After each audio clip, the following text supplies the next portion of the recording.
രാജ്യത്ത് ഒന്നാകെ ഇതേ ചോദ്യങ്ങൾ ഉണ്ടാകുമെന്നതിൽ ഒരു സംശയവുമില്ല. കേരളത്തിലേക്ക് വരുമ്പോൾ ആ ചോദ്യങ്ങൾ മലയാളത്തിലാകും എന്നുള്ളതാണ്.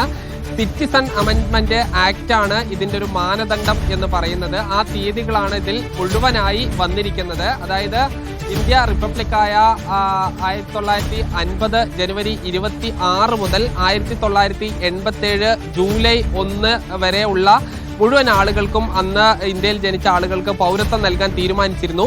പിന്നീട് 87 ജൂലൈ 2 മുതൽ 2004 ഡിസംബർ 2 ജനിച്ച ആളുകൾക്ക് അവരുടെ ജന്മം കൊണ്ട് അവർ ഇന്ത്യൻ പൗരനാവുന്നില്ല. അവരുടെ മാതാപിതാക്കളിൽ ആരെങ്കിലും ഒരാൾ ഇന്ത്യൻ പൗരനാകണം. പിന്നീട് 2004 ശേഷം മാതാവും പിതാവും ഇന്ത്യൻ പൗരനായിരിക്കണം എന്ന നിബന്ധന ഉണ്ടായിരുന്നു.